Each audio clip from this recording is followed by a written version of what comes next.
قبل از 14 قرن در قلب نیم جزیره عرب انیقترش در غار آرامی که در شرق مکه مکرمه واقع بود در گوش مرد حکیم 40 ساله ای که غوطور در تأمل خود بود آواز صدا داد: بخوان. این رسالت بود که محمد رسول الله صلی الله علیه و سلم آن را از غار حرا به تنهایی با صبر و تأمل تام همچون دعوتگر و شاهد مژده‌رسان و آگاهی بخش و چراغ رهنما به وعده پروردگار خود اعتماد نموده به جهانیان آوردند. نخست خدیجه ایمان آورد، بعد ابوبکر، پس از آن علی، بعد از آن یک یک دیگران مؤمن شدند. سپس دهها، سپس صدها و هزارها، سپس صدها هزار و سپس میلیونها. هنوز از وفات پیامبر صلی الله علیه و سلم چند سال نگذشته تمام نیم جزیره عرب به رسالت محمد صلی الله علیه و سلم سر فرود آورد. سپس نیم عصر نگذشته بود که دولت فارس و شاهان روم پیش خلیفگان محمد صلی الله علیه و سلم و امت ایشان زانو زدند. ولی چون با تأمل به تاریخ این دین می‌نگریم چگونه با چنین سرعت غیر عادی انتشار یافت؟ آیا این فتوحات پیهم شدند؟ آیا اسلام واقعا هم با شمشیر پهن شده است؟ آیا چه خیلی که برخی ادعا دارند آن هم یک اصطلاحگری است؟ آیا این فتوحات صاحب قوه غیر عادی بود که دیگر حرکت‌های نظامی در مسیر تاریخ از آن برخوردار نبود؟ اگر اصطلاحگری نیست پس از آن چی فرق دارد؟ چون به تاریخ و اسلام یا انیقترش به تاریخ اسلام می‌نگریم چشممان به یک نقطه جالب توجه می‌افت. حوادث تاریخی که در قرآن ذکری آن آمده است به 3 قسم تقسیم می‌شود. نخست حادثه هایی که گذشته اند و قرآن درباره آن خبر می‌دهد. دوم حادثه هایی که حالا نشده اند و قرآن از آن که آنها در آینده روی خواهند داد خبر می‌دهد. سوم باشد حادثه های بزرگی که مخصوص برای این امت واقع می‌شود و تکرار آن در امت‌های دیگر دیده نشده است. این گونه حادثه ها به مثابه اعجاز میباشد که بیرون از قانونیت‌های تاریخی عمل میکنند. برای مثال فتوحات اسلامی را میگیریم. مورخ معروف بریتانی آرنولد تایدنی در دانشنامه خود درباره آموزش تاریخ چنین میگوید: وقتی که یک قوه جایی را تصرف میکند به شرط تبعیت مردم محل را به دست میآورد که در فرهنگ و دیانت با هم مشترک باشند. اما اگر این شرط حاصل نشود مردم محل دیر یا زود آن قوه بیرون را از در بیرون میکند. ولی این قاعده چنانچه تایبنی با آن اشاره میکند به حمله های مسلمانان راست نمی آید، زیرا به تفسیر جک ریسلر اسلام غالبا فاتح بود نه اصطلاحگر. دلیل این گفته ها این است که زبان عربی و فرهنگی که اسلام آورده بود به هر منطقه‌ای که فتح میشد حاکم رایج میگشت، برخلاف رومیان که پیش از اسلام در شرق به این کار دستیاب نشدند. به این نقطه مورخ و فیلسوف دیگر امیل بری تاکید نموده چنین میگوید: عرب‌ها با خود زبان و دیانت آوردند که از بازی نخست به زبان و دیانت منطقه های فراخ تبدیل یافت. اگرچه با وفات محمد صلی الله علیه و سلم قرنها پی هم میگذشتند ولی رسالت او در کشورهای مختلف به نهضت و انتشار خویش ادامه میداد. هر بار که فاتحان به اهل محل آموزش میافتند بدون درنگ محلی میشدند و اهل آن محل کارآمدان برجسته اسلامی تبدیل میافت. این فتوحات اسلامی با آن اصطلاحگری که قصد تاراج کشورهای دیگر، غلام کردن مردم آن و یا با راه زوری و تهدید به دین و آیین خود درآوردن را دارد، مثل آن که در اندلس شده است، با هم چه شباهت دارند؟ مادام چنین است این فتوحات کجا و آن اصطلاحگری کجاست؟ سرعت و متانت. هر بنا و ساختن معادله عکسی را دارد. وقت مدت ساختن طول میکشد متانت بنا بیشتر و قوی‌تر میگردد، ولی برعکس حال اگر ساختمان با شتاب بنا شود احتمال خراب شدنش بیشتر میگردد. این درنگ و آهستگی که در کار ساختمان حتمیاً باعث نگهداشت قوت و متانت بنا میباشد. ولی فتوحات اسلامی از این قاعده استثناء شده است، زیرا آن در افق بشریت مثل درخش شهاب نمودار شده آسمان انسانیت را روشن نموده است. همین استثناء باعث شد که مورخ مشهور ویلیام دیورند از فتوحات اسلامی به شگفت آمده چنین گوید: آن فتوحات اسلام که نسبت به فتوحات رومانی زمان کمتری را در بر گرفته نسبت به فتوحات مغولی ماندگارتر بوده است، از جمله عملهاست که در تمام تاریخ جنگی باعث به شگفت و حیرت از همه بیش شده است. از این لحاظ فتوحات اسلامی بیرون از قانونمندی‌های تاریخی که یکی از دو احتمال را تقاضا دارد، یعنی یا فتوحات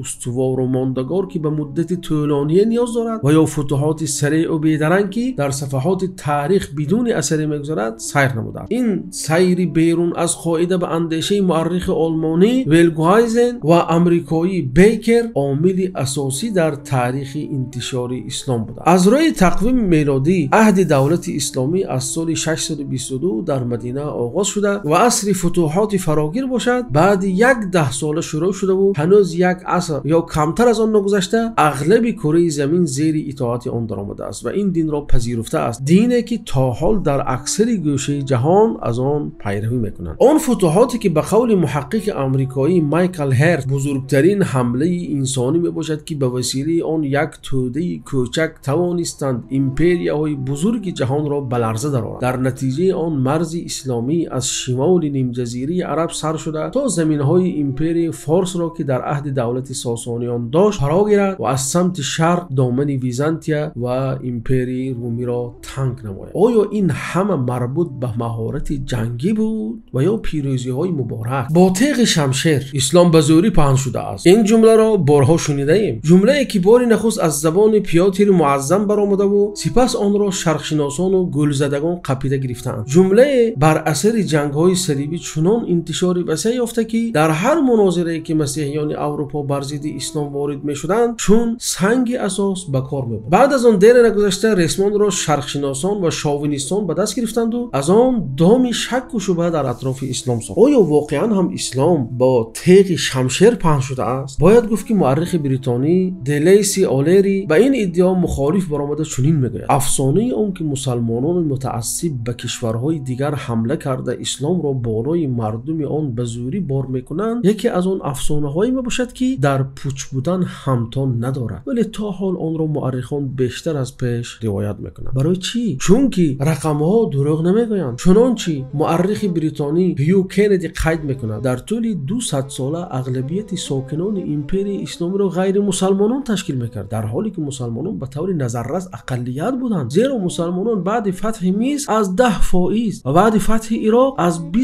20% بیشتر نبودند. از این لحاظ به اندیشه کندی احتمال به زوری پهن کردن اسلام هیچ جای ندارد. در این صدد مورخ آمریکایی ریچارد بال چنین میگوید: منطقه‌ای که مسلمانان تا سال 732 میلادی آن را فتح کرده‌اند اسلام در آن تا سالهای 850 و 1050 دین اکثریت نبود. نمونه برجسته این گفته ها همان تحقیق عملی می باشد که بولت درباره ایران گذرانده است. چون فتح ایران در آغازهای 100 ساله 8 میلادی واقع شده است ولی مسلمانان تنها در نیمه های قرن 9 نصف اهالی را تشکیل می. یکی از دانشمندان علوم اسلام شناسی روین رابینسون در این راستا چنین میگوید: دلیل آنکه اسلام در هندوستان به زور شمشیر و یا به طور اجباری پهن شده است پوچ و بی اساس به نظر می رسد. چی رسد به آنکه در بیشتر حالات خیلی نادرست هم هست، زیرا در پنجاب و بنگال شماره مسلمین خیلی بیشتر از ساحل گنگکی مقر حکم اسلامی به شمار می رود بود. راهنمای انسانیت: فتوحات اسلامی از دیگر حمله ها به چی فرق می کند؟ به قوت، سرعت، انتشار، قرار، تأثیر ماندگار به 2 میلیارد انسان. ولی باز اینجا اثر دیگری نیز هست که از روی قوت و وضوح کمی ندارد. این هم باشد آن اثر تمدن است که جهان را شروع از بغداد تا قرطبه منور نمود. بیشک قصه خیلی شگفت‌آور است که تمدن از عمق حیات ابتدایی در بیابان عرب پدید آید. در واقع عجب آور است آن قوه‌ای که از این عقیده نوین و از آن دولت جوانی که از این عقیده منشأ میگیرد پدید آمده است. قوه‌ای که به هر طرف دامن افراخته و تمدن یگانه را به بار آورد که تا حد باعث حیرت است. این همه با وجود آن اختلافات و دیگرگونی‌هایی که پیروان آن در محیط زیست و سطح فرهنگی داشتند. شرقشناس ایتالیایی فرانچسکو گابریلی به این نکته تاکید نموده است. مفکر اسلامی و رئیس پیشین بوسنیا مرحوم علی ایزتبکویچ این حقیقت را چنین شرح داده است: مسلمانان را به تحریک آوردن تمدن اسلامی از خود اسلام منشأ می‌گیرد، زیرا اسلام دین است که از مسلمانان طلب می‌کند که برای شناخت وقت‌های دقیق نماز مقدار از علم فلک و برای معین کردن سمت درست قبله اندازه از علم جغرافیا داشته باشند. دینی که در قرآن خود مسلمانان را به تأمل و تفکر کردن درباره طبیعت و خود انسان دعوت می‌کند. دینی که طبق